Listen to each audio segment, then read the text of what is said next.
Hello, and welcome to the bonus video for Steampunk Abyss.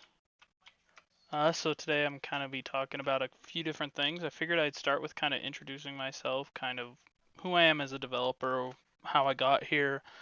Um, I guess that all starts really when I was a kid. I loved video games, but at the time I wasn't really allowed to play them, so it was a very rare occasion for me, and so I mostly actually ended up, uh, I mostly played at friends' house. I mean, I remember sneaking over to play games like Halo and um, Grand Theft Auto, actually, which games like that my parents would have never let me play if they would have known.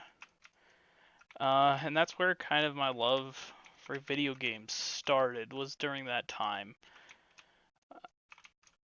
Uh, so yeah, as I got older, we finally got our first real console when I was about 10. That was actually an N64 that we got for free from some dude at my dad's work, and my dad brought it home, and we finally started playing some classics, GoldenEye and Super Smash Bros. But the one thing that I've always loved about video games is story. Uh, I used to read a ton when I was younger, and that was mostly because I liked the complicated stories you could tell, the worlds you could visit, and I think that kind of transferred over to video games. I've always been more attracted to video games such as Skyrim or Fallout, or any game with a strong story, or single player component. Basically, I love those. One of my favorites, actually, Neverwinter Nights. Not the online, but the older one. I don't know if any of you have played it, but that's probably my top video game of all time. So, as I got older, I actually originally wanted to be an author. But the main reason I wanted to be an author was really to tell stories that I felt were kind of easy to ignore, that maybe weren't popular to talk about. Uh, and Yeah, so at first I wanted to be an author, as I said, but I kind of decided later, as I grew older, that video games kind of had more to work with. Not that they were necessarily the superior medium for every kind of storytelling, but with the video games, you get the addition of mechanics, of player interaction, you get people invested in your story, and it makes it more personal, because a lot of times you're the one making the choice. If a game's designed right, it can be a very, very strong emotional attachment and emotional reactions. And I kind of liked the extra resources video games gave to cause that. At first, I was planning on becoming a programmer at a bigger studio. I actually went to college for a couple of years at University of Utah, and in their program, they actually, one of the prereqs is you have to take some very basic film classes and kind of learn how to set a scene, light a scene. It's all very useful stuff from the point of view of a game designer. And I created a film I actually really loved. Before this, I wasn't really a big art person. um, there's actually two major things that kind of made me realize the value art, in all its forms, kind of has, and that was actually a combination of, like I said, that art class where I actually got to create a video I'm going to play a little bit in the background. Oh, I just noticed I got a glitch. I got to fix that. The mods aren't carrying over right. Um, yeah, and the second was I actually got a chance to kind of live out of America. I got to move to the Netherlands and part of Belgium for a couple of years, and I kind of learned how art was important to that culture. And they have a lot of public art, for example, especially in the one that kind of influenced me the most to kind of look into it was in a city called Tilburg. In Tilburg, there's actually a roundabout that has basically a giant house that just sits on a track and rotates around this roundabout. And it seemed like a giant waste to me, but it was super cool at the same time. And that's kind of what, I don't know, kind of, it started a discussion with me and my roommates because we had different opinions on it. I mean, a lot of us kind of thought it was, a giant waste of money, but so they made some of the other ones made some good points about how, art and its, history, how it's been used in the past to kind of shape people and their opinions and take people to out of their biases essentially and take them to a situation where they can be sympathetic to points of views they might not have been. Ironically, that conversation was doing just that. And the second was this video. I've kind of been playing it a little bit in the background. We had to create uh, a small short film, and we had a few prompts. Mine was lights and shadows, and Wes Anderson, which he's pretty stereotypical of an indie film student, to like imitate and emulate. But that's what helped me come up with this video. And while I was coming up with this video, at the same time I was taking some classes, and they were talking about the AAA industry. And I realized a lot of what I wanted to do, I really couldn't accomplish through the AAA industry. So in a move that, probably disappointed my parents a lot, I actually ended up dropping out for several reasons. Not only that, I'd been really sick for a little while, I'd missed some classes because of it, and I was kind of reaching this point in my life where there was just a lot of stress coming from a lot of different places. And I knew that if I kept going that direction, that was only going to accumulate and get worse. I did work for a time after I quit. I actually was working while I was going to school, but I quit that job and I actually switched to a local grocery store, Kent's. It was one of my favorite jobs that I've had, and I met a lot of cool people there.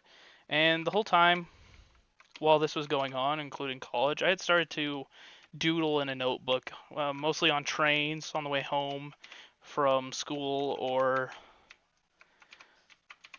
on my break at work occasionally. I was designing a couple different games, trying to come up with something that I felt was something I could get into, that I could love, that I could enjoy designing. And that's when I stumbled upon the concept for steampunk. Steampunk, it was originally called Steampunk Depths. You may occasionally hear me call it that on accident. Yeah, so Steampunk Abyss.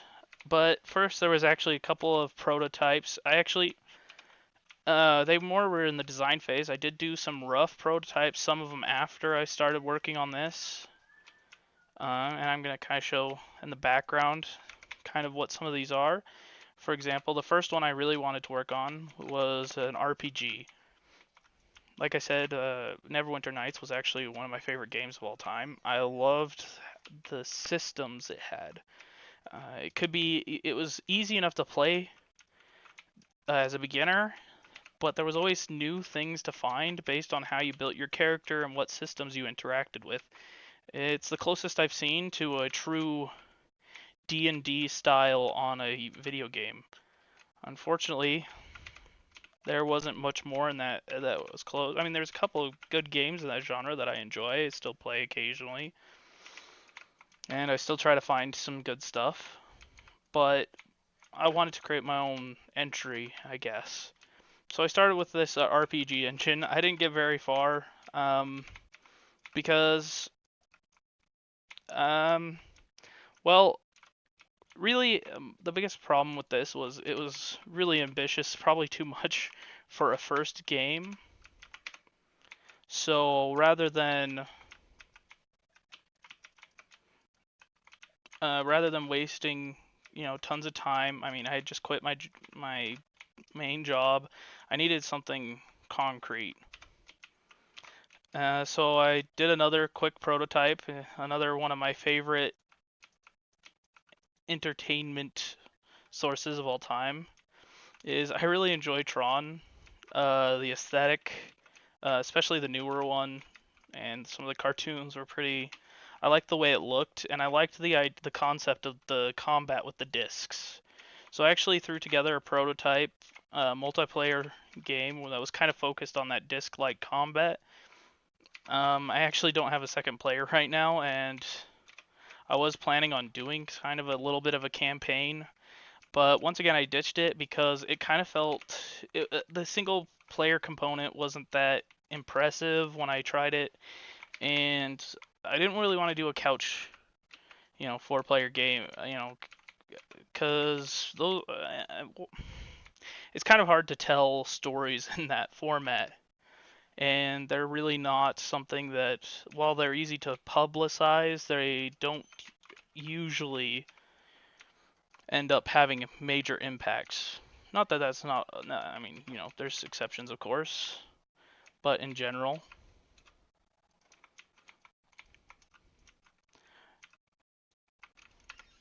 So that's when I kind of stumbled across something I decided to do.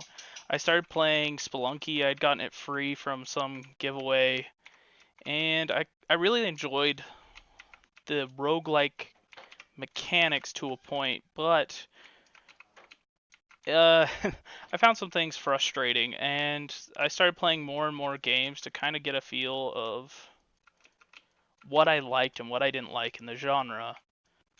And kind of what I settled on was I liked the idea of a death that, set you back. I like the idea of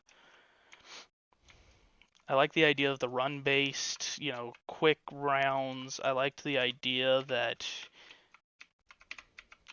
each time you played a level, it was different, even if it shared a lot of the same mechanics that you could learn. I really enjoyed that it wasn't the same thing over and over again, that there was always something new to find. And that's when I started designing a top down bullet hell roguelike. At first, I wasn't really sure what I wanted to do for the roguelite. I messed around, and I really wanted to still stick to the dungeon concept. I love the fantasy concept of a dungeon, but I kind of wanted to serve another kind of less, I don't know, underserved, I guess, aesthetic, which is steampunk. I love steampunk. I spend a lot of time looking through, cosplays and art, and I don't know, it's just a genre that's always fascinated me. I love the Victorian look, along with the concept of mad scientists and automatons. I've always been a tinkerer myself. I've taken apart so many things in my lifetime. And so I kind of wanted to, you know, make something for that aesthetic. Uh, a few after I'd kind of gotten all the main mechanics nailed down, after I'd spent, weeks and months at this point, I had been working about 6 months on the game, all in the design. I had prototyped several enemies on paper, but there was nothing physically done yet. And that's actually when I finally left my job at Kent's, when I had an unexpected opportunity that ended up going south, but I still had enough of the resources left to make this game. I figured I could get enough done that I could show people my vision for this game. So I started working on at first it was just me, just programming. I had some really bad art. Uh, it's pretty horrible. I'll have to see if I can find some of it sometime, just so I can show you guys the progress this game has made. And that's when I realized how bad my art was. That's when I decided the team had to expand. So first I met online on the Game Maker forums, Bahototh, who had a post, and so I contacted him and I asked him if he would like to help out on the project, and Luckily, I was able to get him. He's done a great job. He's been a huge help for me in several ways, not only from his experience with previously publishing the game Thy Sword, but just in general, he has a lot of good philosophies on game design that I can always rely on. Then shortly thereafter, I contacted a few musicians. Originally, the plan was to do a Kickstarter trailer that was kind of trying to do Kickstarter as kind of our starting point, our launching point, which I later realized was kind of I knew it wasn't likely it was going to succeed, and there may have been better ways to do it, but we did get a lot of good data. We found out that our click rate was fairly high compared to the amount of impressions, while we had a very low amount of impressions. So we kind of redesigned our strategy. That's kind of when we started focusing. That's when World Wide Web Surfing Dinosaur kind of started posting his music on YouTube. We started posting the original tracks, and I started doing some research. Watching a bunch of old GDC talks and the such, and that's why we decided to start doing a lot of this stuff that we're doing now, including this bonus video.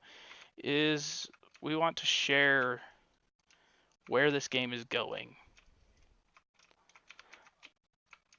So not long after I had pretty much gotten the mechanics nailed down, I ran across Enter the Gungeon just randomly on Xbox.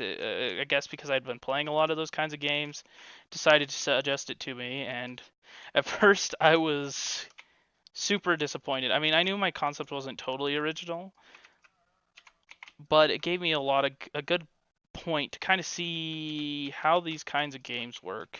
A top-down dungeon shooter. And the one thing I loved about that game was the amount of weapons and combo weapons that you could get. Now, I had already kind of wanted to focus on loot. I mean, I've been playing Diablo and Destiny and pretty much any game I could get my hand on any looter, and most of them had ended up letting me down. But even though a lot of the loot in Enter the Gungeon isn't permanent, I actually found its system quite satisfying to my looter instincts, I guess. Uh, so I decided I kind of wanted to go that direction with handcrafted loot, but I wanted more permanence. I still wanted the run-basedness of the roguelite, but I didn't want to. I kind of wanted to take what I liked from the genre and redesign what I didn't. Design a game that I wanted to play. That's actually what a lot of these mechanics come from. For example, the dash is pretty much from my hatred of dodge rolls. I love a good dodge roll, except for that they frustrate me. How many times I've had a perfect plan undone by a few pixels that I miscalculated. So I wanted a system you had more control of. At first I tried a few different kinds of dodge rolls where you did a power meter, the longer you charged it, the farther you went, and it just wasn't working. I tried doing a height thing. That turned out absolutely horrible. It was the worst idea I've had so far on the development. I'm sure there'll be worse, but that one was among the worst. Originally this was supposed to be a slide. It would take you to a low level, and there was also going to be a jet that would take you to a higher level, so that you could avoid bullets of different sizes, like heights. But I found that a lot of times the system just was too confusing and too complicated. So I took a hint from what I love about a bullet hell. What I love about a bullet hell is getting those perfect dodges where you're just barely able to look at the bullets, you judge all the angles, and you find that perfect strategy and you pull it off and you weave yourself through those bullets. It's just amazing. I love that. So I kind of decided that if you couldn't do that kind of dodge roll, if I wanted more control, that the only other thing I could think of was speed. So I decided to make this game as fast-paced as possible. Now there's still a lot of features coming to kind of push that ideal. For example, last video I kind of talked about consumables, how I'm going to actually work them in this game. And they're actually there to kind of push you to be aggressive. And a lot of mechanics that are coming that I'm going to talk about in just a minute are a lot of them are focused on aggressive play. Right now it's easy, especially with the ability to switch hands. It actually wasn't part of the original design. I got that from a really good suggestion that ended up being. At first, I had a hard time with it because it felt like it was taking too much away. I had a lot of players that were hiding behind corners, playing it safe, and so I decided that even though the hand switching made the game a lot more fun to play, a lot less frustrating to play, I actually decided at first I was going to take it out. But I had a terrible response from some of the people that were playing. They missed it a lot, even the ones that had been playing right. So I put it back in, and I decided to think about how I could drive people to play fast, the way I knew was fun, without punishing them, without removing features. So a lot of that is going to come in the future features that I'm going to talk about now. Kind of where is this game going? So the major a lot of the major systems have been implemented. For example, the ability to choose a loadout. We still haven't fixed the inventory system for this. We're working on a nice little menu that will make it so you can select what rarity and what weapons you want, so you can set up your each run. We're still working on how we're going to balance your loadout. I'm thinking, I've got a couple of ideas, but I don't want to focus too much on controlling what you put in your bar. I mean, realistically, I want you to be able to play with all the fun stuff you can find in the dungeon. I mean, why put a gun in if you can only. That was my biggest problem with some of the exotic systems in Destiny, actually. This is kind of where I got this principle. Is especially in Destiny 2, they fixed a lot of the story issues that I had, but uh, I don't know. The exotic system, while I enjoyed it, everybody was hunting for their specific rocket launcher, which actually they decided was a huge design mistake. And wow, this is the biggest room I've seen generate. Anyways, they decided it was a design mistake. Yet that was kind of the only thing that became iconic of the first year of Destiny. That hunting for that weapon. So I kind of wanted that feel, but I didn't want to worry about it being too overpowered. I mean, yes, it was overpowered, but I mean, in the end, the game is here to be fun. It's not about having the perfect system. I mean, there still has to be challenge, and I have some plans on how to make this game still challenging. But at the same time, I don't want to focus too much on making the weapons too balanced. I want them to be crazy. I want the mods to make the gun ridiculous. I want you to have that weapon that you just love because you just run it and it just destroys if you get the right set of mods. Uh, that's one of the things I liked about Slay the Spire. I haven't had a ton of time to play it, unfortunately. But you just there's a lot of times where you just happen to come across that perfect combo. You get that run that just works, and I want that feel in this game. Yeah, that feature's in. We have our basic Steam. To kind of balance, shooting and dodging, I did want them to use the same resource. Right now, we give you a lot more than you'll actually start with. Eventually reach these levels, but the guns you'll be using will also drain more. That's kind of one of the ways I'm planning on balancing out, uh, how many big guns you want to bring, because a lot of the big guns take big steam, which you can't get till you get higher levels. So a lot of these weapons will be impractical. Some you may not even be able to fire until you reach a certain point in the game. Um, let's see. Yeah, I've built a system that's super efficient for adding weapons, for adding abilities, and such. And the big reason I did that is because I want this game to have as much crazy loot. One of my favorite GDC talks is by one of the designers. I'll have to see if I can find it and put the link in the description. But he's been a big deal for World of Warcraft and for Diablo, and especially Diablo. For the Diablo 3, especially, I mean. And after watching his talk about a lot of it's talking about being generous with the player, giving them as much loot as they want, essentially. I mean, it comes down to a balance, but it's more about making it fun, making the loot fun, making the hunt for the loot fun, and making the actual max minning of the loot fun. Um, So yeah, I took a lot of inspiration from that talk, and so I want to be able to add new things as much as possible after launch and before launch. Currently, we have over 100 working weapons, and more to come. We're still prototyping a bunch. I still have, 60 or 70 that I have ideas for.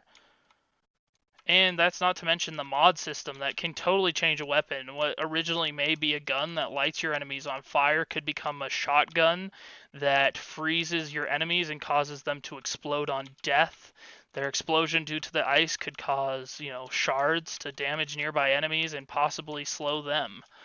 Things like that. That these mods that you'll be finding will change these weapons on a fundamental level. So each run, you may start with a weapon you love and find a mod combination that makes it just your gun, the way you want to play it. And that's kind of going to be our focus throughout development, especially in the beta once we reach beta phase. This is actually the alpha build, kind of. We're almost to what I would call a beta when we're mostly feature complete and mostly just adding content and polish. Uh, so yeah, we're planning on 5 bosses being in the main story. I've prototyped most of them, but none of them have any art or any polish at all, so their behaviors aren't ready. I'll be hopefully showing off those in the next couple weeks in our devlogs. So yeah, you'll go through 50 levels. There'll be a new game plus where you can keep doing that at a higher difficulty with new enemy types, new variant types. I kind of talked about the amalgam enemies and unrusted enemies that will be added. They're kind of named enemies and unusual spawns that are kind of combinations of other enemies that you fought in the dungeons. These will add a lot to the enemy variety, especially in New Game Plus. And we're adding. I've got a couple ideas for modes that aren't 100%. They're gonna make it into the final game. I want to add raids that you can play with friends. I want to add kind of an infinite mode where you just go through the dungeon as far as you can. It'll be a lot more random. It's kind of the abyss after it's been defeated, and it's kind of I'll have to fix that. That's the first time I've seen that error. Cool. Yeah, so this is how we find a lot of our bugs, is just, random to playtesting. That's why we find it extremely helpful if you drop by the Discord and actually, kind of, we have a channel there for reporting these kinds of things. Let me get this booted back up. Let me think. Other features that are not implemented. We have the store that's mostly implemented, not available to play yet because of some bugs I'm fixing. Wow, this is a really tough starting room. Maps, actually, we used to have a map. We changed camera systems when, I don't know, 2 months ago probably now, and unfortunately we haven't gotten the map back in. I'm working on it. I actually want to add a mini map too, so you can kind of see roughly what's in your area and make the dungeon seem much more of a place rather than a bunch of random hallways and rooms. The dialogue system. We do want to implement some form of branching dialogue. We want you to be able to determine how you relate to most of these characters that we'll be introducing over time. And we want them to, kind of encourage you or discourage you. Not discourage you, but discourage, certain actions, for example. Oh yeah, as you can see, I got a fire rate mod. It's a lot of fun. It's actually one of the most boring. We've only got super boring basic mods in the game right now. They were mostly there to test, but part of the system makes it so I can add those really fast. So as soon as we get all the basic systems in, I'll be doing a lot of content updates. Let me think. There's going to be status effects that you can apply to enemies or be applied on to you. We have a very basic system right now. You can, for example, this one works. But we gotta work on a new system because right now we actually have to manually add it to each